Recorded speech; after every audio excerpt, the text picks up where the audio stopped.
Bismillahirrahmanirrahim. Assalamualaikum warahmatullahi wabarakatuh. Alhamdulillah rabbil alamin wa bihi nasta'in ala umuri dunya wa din. Asyhadu an la ilaha illallah wahdahu la syarika lahu wa asyhadu anna Muhammadan abduhu wa rasuluh. Allahumma shalli wa sallim wa barik ala sayyidina Muhammad abdika wa rasulika nabiyil ummi wa alihi wa sahbihi ajma'in. Rabbi shrah li sadri wa yassir li amri wahlul 'uqdatam min lisani yafqahu qawli. Rabbana zidna ilma warzuqna fahma waj'alna min as-shalihin. Ya Allah ya Muhammad sayyidina ampuni ya Allah sallallahu ampuni ya Allah sakani ampuni ya Allah sallallahu muslimin dan muslimat ya Allah mudahkan kami yang mencari mudahkan kami mempelajari mudahkan kami ya Allah mengambil dan mengamalkan ya Allah berkahi majelis ini berkahi rumah kami ya Allah amin ya Allah. Mari kita mulai kajian manajemen qalbu manajemen hati. Kita panggilkan para masyarakat yang merasakan diri sallallahu alaihi wasallam dan bersama kita adapun para kita dari Muhammad sallallahu alaihi wasallam kepada sahabat-sahabatnya melihat kepada tabi'in guru kita orang tua kita masyarakat yang merasakan dari muslimin dan muslimat pada umumnya. Al-Fatihah. أعوذ بالله من الشيطان الرجيم بسم الله الرحمن الرحيم الحمد لله رب العالمين الرحمن الرحيم مالك يوم الدين إياك نعبد وإياك نستعين اهدنا الصراط المستقيم صراط الذين أنعمت عليهم غير المغضوب عليهم ولا الضالين آمين. إليك أنت مقصودي ورضاك مطلوبي يا الله بارك kami tuju dan kami cari amin. Bapak Ibu jemaah dan dimati Allah Subhanahu wa taala. Baik, kita lanjuti kajian manajemen qalbu manajemen hati. Kita alihkan hikmah yang ke-30.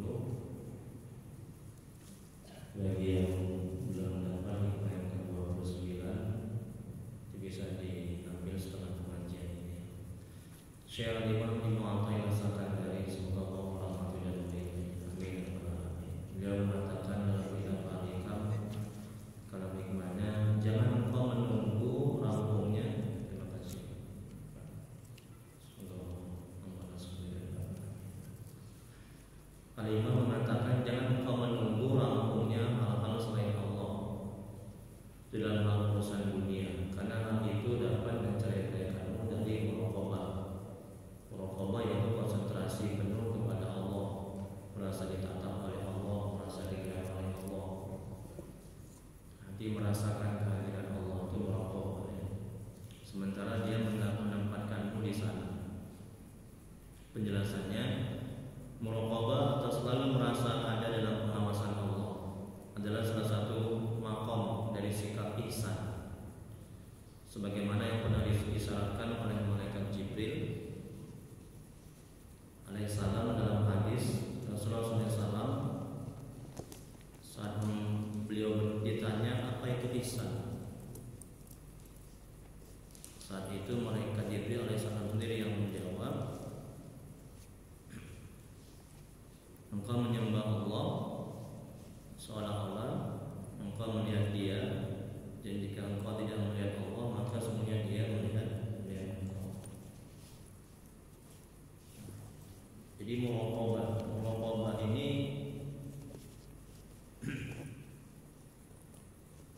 sangat baik ya, sangat baik dilakukan dimanapun kita berada. Ya, jadi merasa ditatap, merasa dilihat, merasa diawasi ya, oleh Allah Subhanahu wa taala.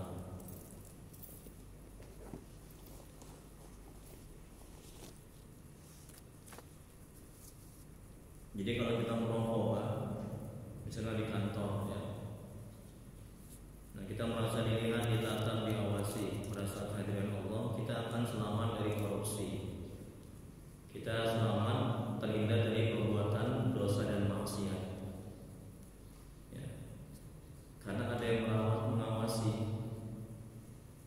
kita merasa diawasi. Sama halnya kalau misalnya kita sholat. Nah, sholat kalau kita muraqabah, ya, sholat kita akan khusyuk. Hati kita akan takut kemana-mana. Makanya ketika sholat ini manajemen hatinya, manajemen qalbunya. Sadarkan dalam hati sebelum sholat itu agar kita bisa khusyuk. Ini salah satu cara supaya kita bisa khusyuk dalam sholat. Ya. Sadarkan dalam hati kita, ini manajemen hatinya, bahwa Allah melihat kita, Allah menatap kita. Dan hati kita merasa kehadiran Allah. Jadi seperti kata Nabi, ketika sholat seolah-olah Allah itu melihat kita. Kita melihat Allah. Engkau menyembah Allah seolah-olah engkau melihat Allah. Kalaupun kau tidak melihat Allah, yakin Allah melihat kita. Jadi kesadaran bahwa Allah melihat kita, Allah menatap kita, ya, ketika sholat, maka hati kita tidak akan lari kemana-mana.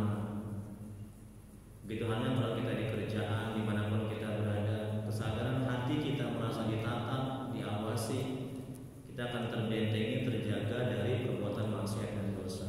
Itulah muraqabah. Ya. Ini salah satu maqam juga dalam kajian manajemen qalbu, ya.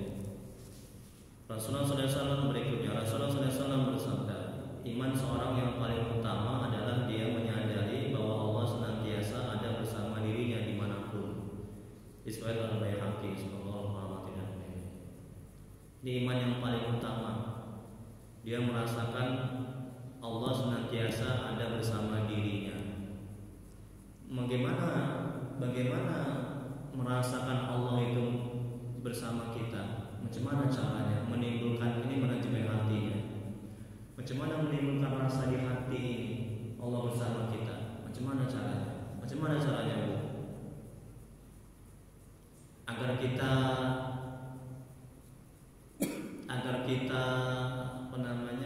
sadar di hati akal pikiran kita. Macam mana caranya?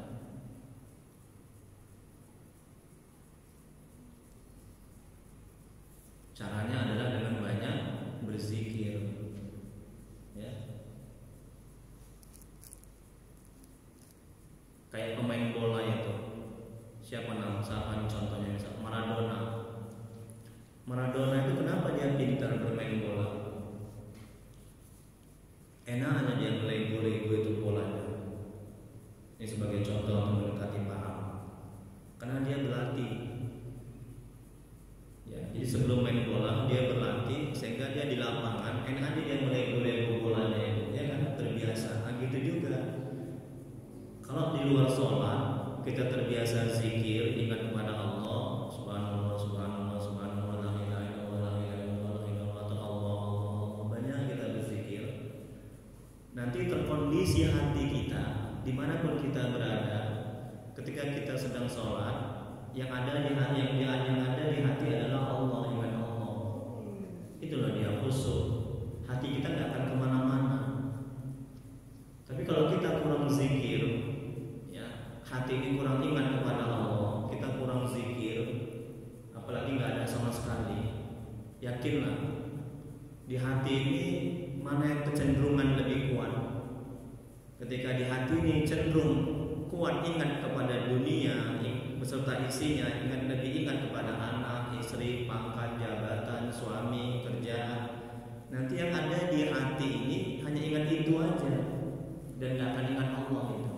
Itu makanya ketika sholat hati lalai kemana-mana, kadang sampai lupa, udah nggak ingat lagi 3 atau 4 rakaat, ya. Nah, itu dia. Nah, mencari kunci di luar sholat, ingatnya ketika sholat. Ketika takbir Allah Akbar, oh iya, kunciku kutaruh di atas lemari, udah bercita dia di situ di hatinya. Ya, jadi sholatnya itu lebih banyak khusyuknya ketimbang khusyuknya. Itu akibat apa? Akibat dia kurang zikir. Paham bu? Alhamdulillah. Kemudian berikutnya muraqabah adalah keadaan merasakan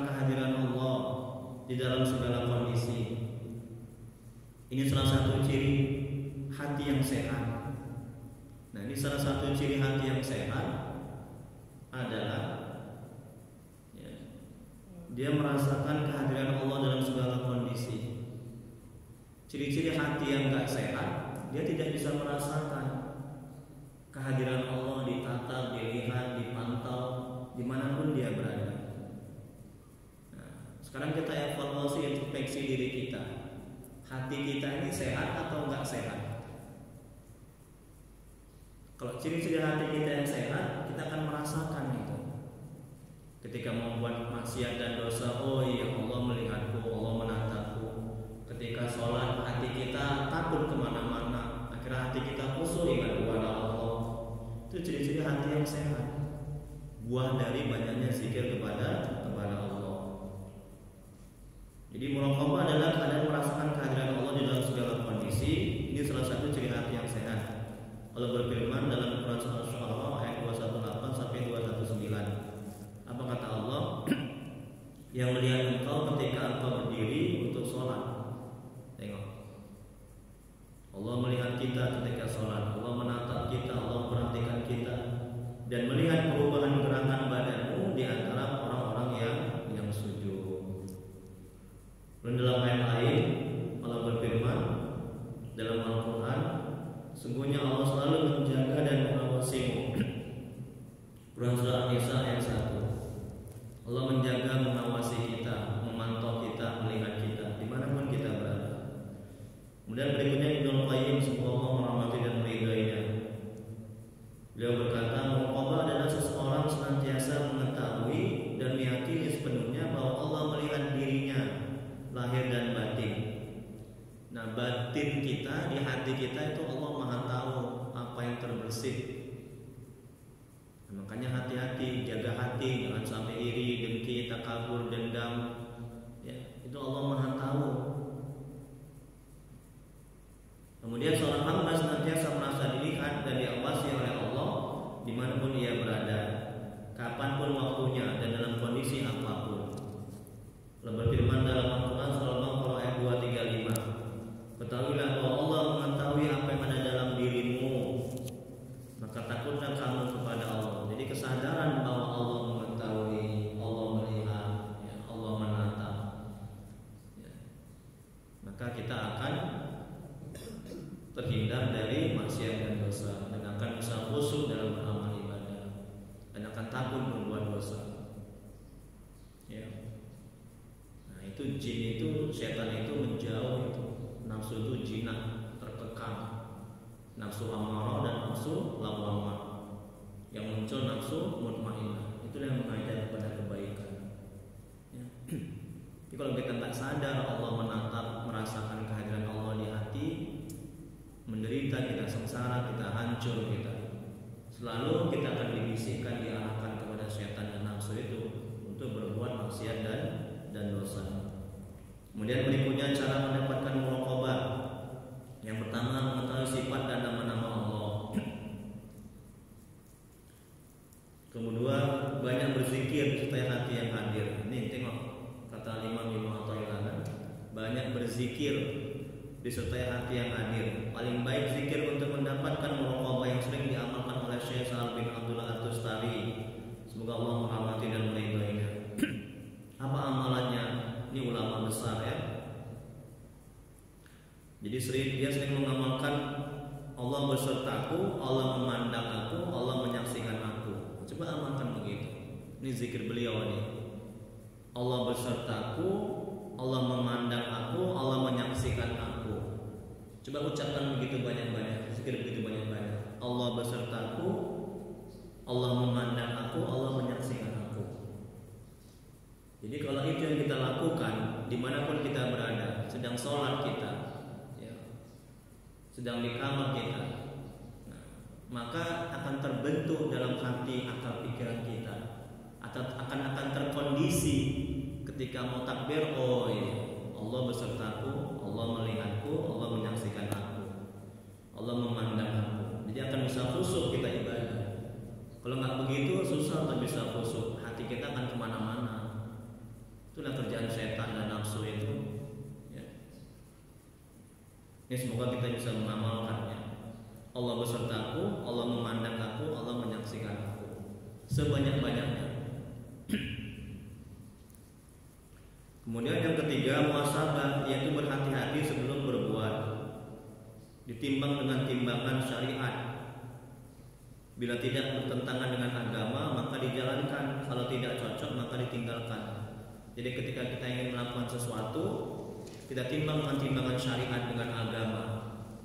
Misalnya nauzubillah mau mencuri misalnya, kita timbang dengan timbangan dengan ilmu agama, ya, dengan hukum agama, dengan hukum syarak. Nah, kira-kira mencuri itu dibolehkan atau tidak? Nah, kalau tidak maka jangan dibuatnya, tinggalkan. Itu muhasabah. Cara mendapatkan muraqabah. Kemudian berikutnya halaman 2. Buah dari muraqabah adalah malu kepada Allah. Nah, ini buah. Jadi banyak kali manfaat dari muraqabah ini. Salah satunya malu kepada Allah. Ketika buat maksiat malu, ketika membuat dosa malu, ketika sholat hati mau kemana-mana malu kepada Allah.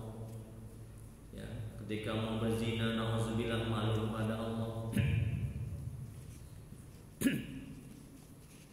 Sampai-sampai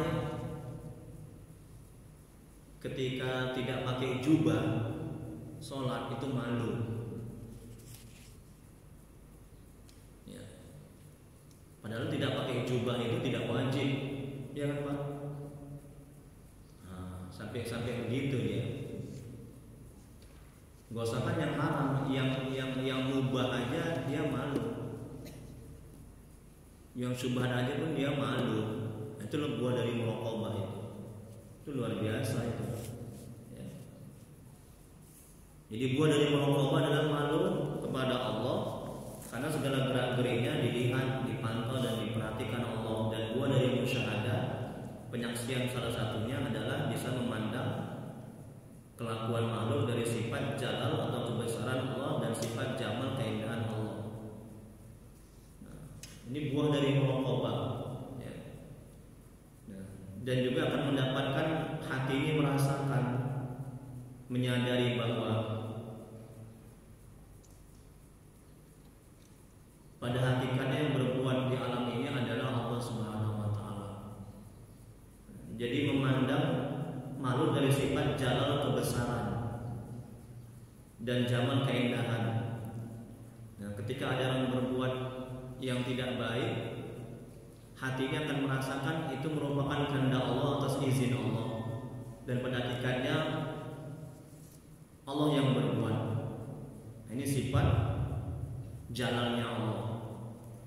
Kemudian sifat jamalnya keindahan, ketika ada yang berbuat baik, hati ini menyadari, menyaksikan bahwa dia berbuat baik itu karena kehendak Allah atas izin Allah. Dan pada hakikatnya Allah yang berbuat, Allah yang menciptakan. Nah, itulah buah dari muraqabah itu. Makanya luar biasa ya. Banyak kali manfaatnya ya, kalau kita bermuraqabah. Kemudian berikutnya seorang sufi berkata, barang siapa yang tidak menetapkan muraqabah, ia tidak akan sampai kepada musyahadah. Ini kan dia kan. Jadi muraqabah baru akan mendapatkan musyahadah. Musyahadah itu penyaksian. Artinya hati ini menyadari, menyaksikan, memahami. Ketika kita melihat gunung, mata zahir melihat gunung, mata hati kita menyadari, merasakan bahwa gunung yang kita lihat itu merupakan ciptaan Allah. Gunung yang kita lihat itu merupakan atas izin Allah itu ada. Allah yang mengadakan sehingga gunung itu ada. Itu namanya musyahadah. Kemudian hati kita merasakan, menyadari ketika kita melihat makhluk, makhluk bisa bergerak, hakikatnya itu merupakan kehendak Allah atas izin Allah, dan pada hakikatnya Allah yang menggerakkan sehingga makhluk itu bergerak. Itulah dia musyahadah. Itu buah dari muraqabah. Jadi banyak kali manfaatnya. Ya, kalau kita bermuraqabah itu. Kalau enggak kita bermuraqabah, kita akan gampang buat dosa dan maksiat. Hati kita akan lalai kemana-mana nanti ketika sholat, susah untuk khusyuk. Orang sibuk untuk khusyuk, dia bayar jutaan di hotel pelatihan, ya kan Pak? Ada kemarin itu kan yang lalu itu untuk bisa khusyuk sholat bayar jutaan, pelatihannya di hotel. Nah, kita nggak perlu begitu, ya Bu ya, sampai bayar berjuta-juta untuk bisa pelatihan sholat khusyuk. Cukup aja muraqabah, latih, merasa diawasi, ditata, dilihat, dan disaksikan. Terus amalan apa tadi? Amalan ulama yang besar tadi. Apa tadi Bu? Amalan dia Bu, Allah besertaku. Sahal bin Abdullah At-Tustari, Allah besertaku, Allah memandang aku, Allah menyaksikan aku. Udah itu aja, coba selama sebulan dulu, coba amalkan banyak-banyak. Nanti akan terkondisi di hati itu dan akal pikiran. Ketika kita sholat, hati kita merasakan, menyadari Allah beserta kita, Allah menyaksikan kita, Allah memandang kita. Jadi nggak perlu kita pelatihan itu, nggak perlu itu. Itu apa, bayar jutaan? Ya Bu ya, amal semuanya mesti dilatih, betul kan Riyadho? Orang bisa naik kereta kan juga berlatih, ya kan Bu? Ibu bisa jalan kan berlatih, ya kan? Betul Pak Haji? Semuanya kan latih, Riyadho kan? Mana bisa ingin mendapatkan sesuatu untuk bisa tanpa latihan kan? Nah, Ibu bisa naik mobil, Bapak bisa naik mobil kan latihan. Dan kita mau bisa sholat khusyuk, kita mau bisa supaya terhindar dari gangguan setan, tapi kita nggak mau berlatih. Dengan apa? Dengan zikir. Mana bisa, ya Bu ya? Ibu mau hati ini mau bisa bersabar ketika mendapat musibah, tapi hati ini nggak dilatih untuk berzikir. Kan zikir itu yang membuat hati itu bisa sabar, merasakan kehadiran Allah, ditatap. Ketika kita nggak ada duit, susah dapat kerja, ya, sadarkan dalam hati. Kalau kita terbiasa merokobah, hati kita akan sadar, oh iya, Allah tuh maha kaya, Allah melihatku, Allah menatapku, Allah akan mengurus aku. Nah, begitu dia jadinya terkondisi. Ya, jadi jangan mimpi untuk bisa sabar, untuk bisa khusyuk, tapi kita nggak mau latihan, itu nggak akan bisa, ya Bu ya. Nah, coba dari mulai sekarang. Kemudian berikutnya, ini tadi kata seorang sufi, barang siapa tidak memantapkan, tidak merokobah, ya, tidak melakukan merokobah, ya tidak akan sampai kepada musyahadah. Ya, hati itu merasakan. Kemudian dalam sifat 20 wujud artinya ada dan seterusnya. Ilmu tauhid ada namanya tauhid amal, mengesahkan perbuatan-perbuatan. Maksudnya wajib mengiktikadkan di dalam hati, kalau tidak kita tidak beriman. Ini akidah Ahlussunnah wal Jamaah, bahwa tidak ada perbuatan di alam semesta ini melainkan perbuatan Allah. Dan merasakan, Bu, hati merasakan bahwa perbuatan di alam ini, manusia dan semuanya itu pada hakikatnya perbuatan Allah itu buah dari muraqabah, merasa diawasi, ditatap oleh Allah. Kemudian perbuatan atau af'al itu adalah buahnya sifat. Dari sifat timbullah perbuatan. Contohnya, seorang tukang pandai membuat bangunan rumah. Ini perbuatan tukang pada zahirnya. Kehebatan tukang membuat bangunan merupakan buah dari ilmu yang ada pada dirinya. Ilmu itu sifat. Karena ada sifat ilmu dalam diri tukang, timbullah perbuatan membuat rumah. Seluruh perbuatan ini adalah perbuatan Allah pada hakikatnya. Sebenarnya perbuatan Allah adalah bekas atau buah dari sifat Allah. Nah, sifat Allah banyak, tetapi bila sifat Allah disimpulkan terbagi dua, yaitu Jamal dan Jalal. Ada berapa sifat Allah, Bu? Pak? 20. Sebenarnya banyak sifat Allah, tidak hanya 20. Cuman ulama merangkum 20 karena sampai situlah kesanggupan kita, kemampuan kita. Dibuat 20. Sebenarnya banyak sifat Allah, ya. Nah, al-jamal dirangkum lagi menjadi dua, al-jamal keindahan dan al-jalal kebesaran. Ini sifat Allah. Dan nah, al-jamal keindahan sifat Allah, yaitu sifat-sifatnya adalah pengasih, penyayang dan lain-lain. Nah, jadi kalau ada orang yang taat, ya pengasih, penyayang, nah itu buah dari sifat Allah. Pada hakikatnya Allah yang membuat dia menjadi penyayang, Allah yang membuat dia menjadi pengasih, dan pada hakikatnya itu perbuatan Allah, ciptaan Allah. Kemudian al-jamal kebesaran, sifat-sifatnya adalah maha menyiksa, maha memudaratkan dan lain-lain. Kemudian berikutnya seluruh perbuatan Allah yang kita lihat tidak terlepas dari dua sifat Allah ini, yaitu al-jamal dan al-jalal. Bila manusia memiliki anak yang bagus, ini merupakan bekas atau buah dari sifat al-jamal atau keindahan Allah. Atau nampak dari sifat orang yang baik adalah sifat al-jamal keindahan Allah, maka kita ridho dengannya. Ketika ada orang yang berbuat baik, itu buah dari sifat jamal Allah, dan pada hakikatnya itu perbuatan Allah, dia berbuat baik. Makanya ketika ada orang yang memberikan kita hadiah atau uang, kan dia berbuat baik, ya kan? Nah, mata zohir melihat orang yang memberikan, tapi mata hati kita harus menyadari, memahami, ini manajemen hatinya, bahwa dia berbuat baik itu merupakan kehendak Allah atas izin Allah, dan pada hakikatnya Allah yang berbuat baik. Paham, Bu? Dan bagaimana agama mengajarkan ketika ada orang berbuat baik, kita ucapkan terima kasih. Betul, karena kita bersyukur kepada Allah. Karena belum Rasulullah SAW bersabda, belum bersyukur kepada Allah sebelum kita mengucapkan terima kasih.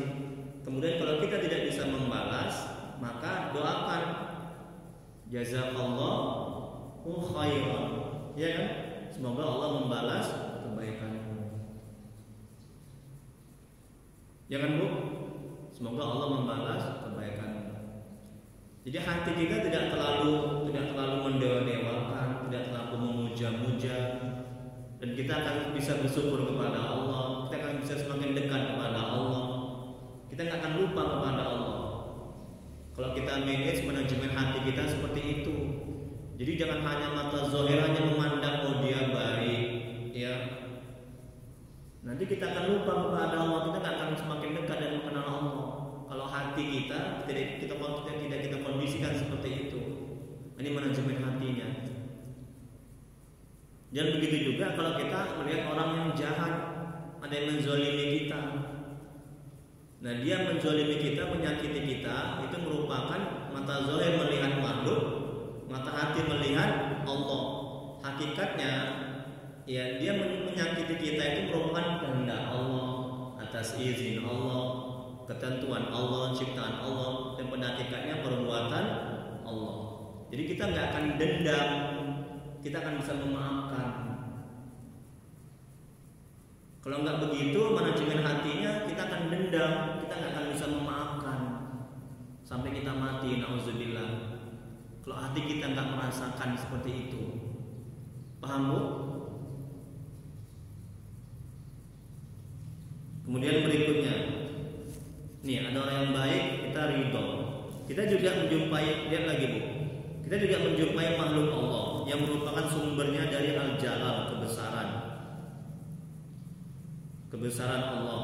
Orangnya akhlaknya tidak baik. Ini adalah manusia yang perbuatannya itu timbul dari sifat jalalnya Allah. Kita dituntut juga ridho terhadap orang seperti ini. Ada orang yang nggak baik, kita juga harus ridho. Yang baik ridho, yang nggak baik juga ridho. Dan karena keduanya sifat Allah, buah dari sifat Allah, baik al-jamal maupun al-jalal. Kalau kita benci terhadap orang seperti ini, di akhirat Allah akan menuntut kita. Kenapa kita benci dan marah kepada Allah? Kalau kita melihat kemungkaran, yang perlu kita terapkan di hati dan zahir kita, Allah menyuruh kita membenci kemungkaran, jangan membenci orangnya, ya Bu. Membenci kemungkaran, jangan membenci orangnya. Dan di sisi yang lain Allah memerintahkan kita supaya ridho dengan apa yang terjadi. Maka apabila kita melihat kemungkaran, dua yang kita terapkan, secara syariat dan secara hakikat. Secara syariat kita benci kemungkaran. Kenapa kita benci kemungkaran? Karena Allah melarang, tidak suka, tidak membolehkan kemungkaran. Kita benci kemungkarannya, kejahatannya yang kita benci. Yang kita pandang adalah ikhtiar atau usaha dari orang itu. Tetapi kepada kemungkaran itu kita ridho, karena kemungkaran itu perbuatan Allah. Bila kita pandang secara hakikat atau mata batin.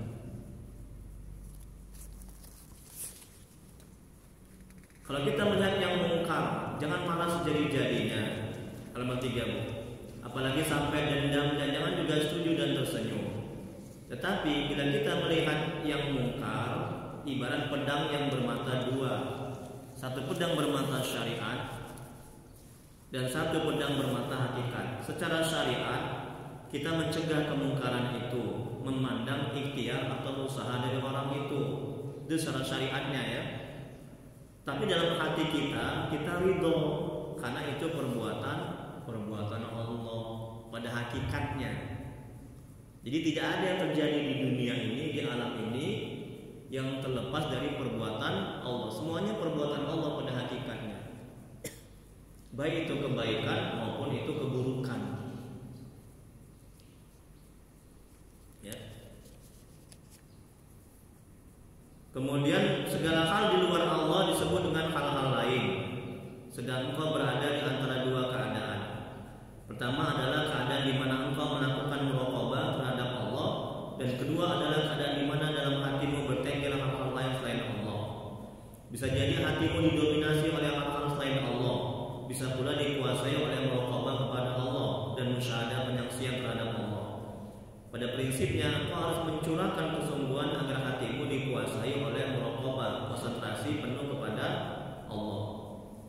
Nah, jadi di hati ini kan banyak itu ya, ingat dunia, anak, istri, pangkat, jabatan. Nah, itu ketika banyak di hati ini, harus terus kita kondisikan hati kita itu merasa ditatap, dilihat, ya, dipantau, merasa kehadiran Allah. Jangan sampai di hati ini dikuasai oleh hal-hal yang lain selain Allah. Kalau itu yang kita lakukan, susah untuk kita bisa muraqabah, susah untuk kita bisa khusyuk, susah untuk kita bisa merasa malu, ya susah kita untuk tercegah dari perbuatan maksiat dan dosa. Kemudian berikutnya para salik yang menuju kepada Allah sampai pada suatu keadaan di mana Allah tidak pernah gaib dari mereka selamanya, hingga di saat mereka makan, minum, dan ketika bergaul dan bercengkrama dengan manusia, inilah singgasana tertinggi dalam wasal, dalam hubungan keakraban. Nah, orang-orang yang sudah mengenal Allah, yang sudah dekat kepada Allah, dimanapun mereka berada, keadaan apapun mereka, ketika makan, minum, ketika bergaul, itu hati mereka merasa bersama dengan Allah. Hati, akal, pikiran mereka merasa ditatap, diawasi oleh Allah. Itu buah dari mereka mujahadah, berjuang keras, dan riyadhah, latihan terus mereka banyak zikir. Sehingga ketika berbicara, ya, hati mereka merasa ditatap, dilihat, dan merasakan kehadiran Allah di hatinya. Sehingga mereka bicara penuh dengan kehati-hatian. Takut mereka berbohong, takut mereka banyak cakap, takut mereka salah. Nah, itulah buah dari muraqabah itu tadi. Ini wali-wali Allah, orang-orang soleh yang sudah mengenal Allah. Kemudian Syekh Imam Junaid Al-Baghdadi, semoga Allah merahmati dan meridhoinya, berkata, selama 30 tahun aku berbicara kepada manusia, dan selama itu pula aku berkata kepada yang maha hak. Masya Allah. Artinya selama 30 tahun Allah tidak pernah gaib, tidak pernah hilang darinya sesaat pun, sekalipun ketika ia bercengkrama mengobrol dengan makhluk. Tengok tuh, Bu. Nah, ini ulama besar, ini ulama sufi besar ini. Ya. Nah, rujukan kita untuk tasawuf adalah Junaid Al-Baghdadi. Kalau dia hadis 4 mazhab, mazhab Maliki, Hambali, Hanafi, Syafi'i. Kalau dia tauhid, Imam Maturidi kan. Coba bayangkan selama 30 tahun dia hatinya ini nggak bisa, Allah itu nggak hilang dari hatinya. Artinya hatinya merasakan kehadiran Allah, merasakan kebersamaan bersama Allah, merasa ditata, dilihat oleh Allah. Coba bayangkan itu. Kemudian berikutnya, seseorang tidak akan sampai kepada keadaan ini kecuali setelah ia bermujahadah. Tengok nih kata 5, yaitu berusaha keras dengan sungguh-sungguh. Mula-mula keadaan seperti ini lewat, kemudian lenyap. Dan jika seorang konsisten dalam perjalanan menuju kepada Allah, maka ia akan sampai kepada hal tersebut secara utuh. Misalnya, hanya berputar pada 2 keadaan. Masalahnya hanya berputar pada 2 keadaan. Bisa jadi hati dikuasai oleh hal-hal lain, yaitu selain Allah, tanpa adanya muraqabah. Dan bisa pula ia didominasi oleh muraqabah tanpa hal-hal yang lain. Terkadang terjadi pada diri seorang salik, yaitu orang sedang menuju kepada Allah, di mana ia memiliki semacam muraqabah bagi hatinya. Lalu ia menunggu bagaimana agar hal-hal yang lain itu hilang dan bagaimana agar hatinya menjadi jernih. Jadi nggak boleh. Jadi jangan menunggu nggak sibuk, jangan menunggu pensiun, jangan menunggu nggak ada kerjaan untuk kita muraqabah, ya. Nah, kalau itu yang dilakukan, kita nggak akan bisa bermuraqabah, nggak akan bisa merasakan diawasi, ditata, dilihat. Hati ini merasa kehadiran Allah. Nah, tapi lakukan aja sekarang mulai saat ini, walaupun kita sambil kerja misalnya. Nah, terus kita berzikir, Allah menatapku, Allah melihatku, Allah bersamaku, atau zikirnya Allah, Allah, Allah, Allah, atau la ilaha illallah, la ilaha illallah, atau subhanallah, subhanallah, subhanallah, subhanallah. Ya, terus zikir begitu. Nah, nanti akan terkondisi di hati ini ketika sholat yang ada ingat Allah, nggak ingat yang lain. Di kantor gitu juga, ketika kita bekerja di kantor atau dimanapun, terkondisi hati ini nggak akan ingat yang lain kecuali ingat kepada Allah. Dan kita akan merasakan dan dilihat itu, ditatap. Itu akan terkondisi sedemikian rupa. Siapa yang membuat itu? Itu Allah yang buat, Allah yang menganugerahkan karunia, ya, yang merahmati, yang memberikan. Sehingga hati ini, akal pikiran kita akan terkondisi sedemikian rupa.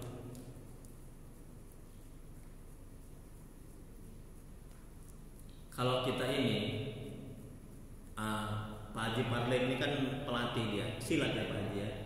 Nah, silat pelatih.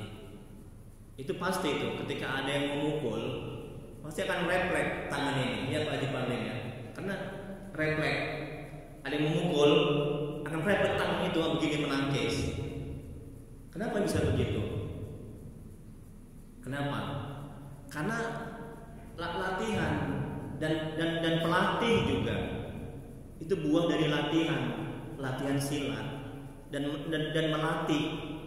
Udah latihan, melatih lagi. Jadi ketika ada yang memukul, tangannya begini. Nah, begitu juga ini muraqabah. Ya. Jadi ketika kita sholat, itu akan terkondisi, itu hati kita akan ingat kepada Allah, refleks dia. Dan ketika kita akan membuat maksiat, nah hati kita akan terkondisi, oh ya Allah menatapku, Allah melihatku, ada Allah di hatiku. Nah begitu. Ketika mau bicara, dia akan hati-hati bicara. Ketika mau duduk di warung kopi, mau main catur, itu akan terkondisi di hati. Oh ya malu sama Allah. Ketika nggak pakai jubah, Pak Haji Parlem nggak pakai jubah kemarin, merasa malu. Nah, itu buah dari zikir, banyaknya zikir. Malu, pelan pakai jubah itu bukan wajib ya, hanya sunnah itu kan, sunnah ya. Nah itu kan pakai jubah kan. Jadi terkondisi itu buah dari zikir itu tadi, ya. Jadi muraqabah, jadi merasa ditata. Kemudian berikutnya, sampai mana tadi Bu? Abdullah bin Umar, semoga Allah merahmati dan meridhoinya. Jika engkau berada di waktu senja, pernah, sebentar lo ya. Ini nggak untuk dicontoh ya. Tidak bermaksud ujub dan sombong ya, dan riya ya. saya diundang sama jemaah Istiqomah, jemaah Al-Fajar Jalan Karya. Kan saya mengisi di situ kan. Pak Haji Parden rajin datang di setiap bulan minggu kedua di hari Sabtu subuh di situ. Sini kan minggu yang Ahad. Nah, jadi yang undang ini pengurus Masjid Al-Fajar yang Jalan Karya. Suatu saat saya kan bisa pakai jubah, ya, gini kan. Saya undangan, ya Allah, jangan ditiru lah ini ya. Ini sebagai kita ambil ibrah sebagai pelajar. Saya undangan itu, saya pakai celana panjang sama baju batik. Sebenarnya kan tidak haram itu kan, celana panjang baju batik kan biasa undangan begitu. Tapi karena saya biasa tuh sholat pakai jubah seperti ini, sholat. Nah, datanglah jemaah-jemaah saya itu, saya tahu nampak mereka. Nah, jadi malunya luar biasa mau nyalami mereka begitu. Malu. Kenapa? Karena pakaian saya, bukan saya telanjang. Sopannya pakaian saya kan. Nah, sampai begitulah itu. Ini paham maksudnya ya Bu ya? Tadi kan kata Imam, buah dari muraqabah adalah malu kepada Allah. Sedangkan yang dibolehkan aja itu kita merasa malu, apalagi yang haram. Kita mau maling mangga, nauzubillah. Itu saya pakai sopan loh, pakai celana panjang sama pakai batik. Namanya undangan. Jadi istri saya bilang, "Papa tadi kenapa nggak pakai jubah?" Iya Ma, lupa kali, semua orang lupa, namanya manusia ya. Sudah mau saya salam itu, saya mau bergerak, tapi ada rasa malu. Tengok apa nanti kata mereka nanti, tengok ustaz itu biasa dia ceramah pakai jubah gini segala macam, ini nggak pakai jubah. Padahal itu nggak apa-apa, itu boleh itu, cuma itu dalam dirinya ada rasa malu. Nah, maksud saya kalau bapak terbiasa pakai jubah, yang undangan pun pakai jubah lah. Kalaupun nggak pakai ya nggak apa-apa, bukan haram. Kan biasa kan undangan pakai batik ya, celana kan gitu kan. Nah, itu bergantung kepada hati lah masing-masing ya. Kalau saya pribadi merasa malu karena saya terbiasa pakai jubah kalau sholat. Nah, kalau undangan kan bukan sholat kan, tapi kan ada banyak ulama-ulama itu dimanapun mereka berada, ya kan, dia pakai jubah kan. Oke, saya lihat tuh Habib Rizik, ya kan. Nah, itu ulama-ulama besar, itu dimanapun mereka berada, di undangan, ya kan Pak. Kemudian di acara-acara apa, dia pakai jubah itu. Coba bayangkan itu. Saya nggak pernah lihat Habib Rizik itu pakai celana panjang, nggak pernah. Pernah Pak Haji? Nggak pernah kan? Dimanapun. Bahkan yang demo-demo itu, yang Habib kan ada Habib demo juga, ulama demo. Kan pakai jubah juga mereka kan, lagi orasi di tengah jalan, itu pakai jubah, pakai seperti ini. Nah. Kemudian berikutnya, Abdullah bin Umar, semoga Allah merahmati dan meridai, jika engkau berada di waktu senja, maka jangan menunggu tibanya pagi. Demikian pula jika engkau berada di waktu pagi, jangan menunggu sore. Pergunakan kesempatan di waktu muda, sehat, kuat dan kaya untuk menghadapi masa tua, sakit, lemah dan miskin. Jadi maksudnya jangan menunggu kita nggak ada kerjaan, ya baru kita mau muraqabah, baru kita mau berzikir. Ketika kita banyak kerjaan, mulai aja kita muraqabah. Jadi muraqabah itu diawali dengan zikir, banyak zikir dulu. Maka hati akan terkondisi ya, dilihat, ditatap oleh Allah. Hati akan merasakan kehadiran Allah. Itu buah dari zikir itu. Buah dari zikir kita akan bisa muraqabah. Saya ulangi lagi, buah dari banyak zikir kita akan bisa muraqabah, akan bisa merasakan, ditatap, dilihat. Kemudian berikutnya Syekh bin Abdullah At-Tustari, semoga Allah merahmati dan meridhoinya. Jika tiba waktu malam, maka jangan mengharap tibanya siang hari, sehingga engkau menunaikan hak Allah waktu malam itu dan menjaga benar-benar hawa nafsumu. Demikian pula bila engkau berada pada pagi hari. Yang keempat, yang terakhir Bu, berkata syair, maka tidak ada habis-habisnya keperluan seorang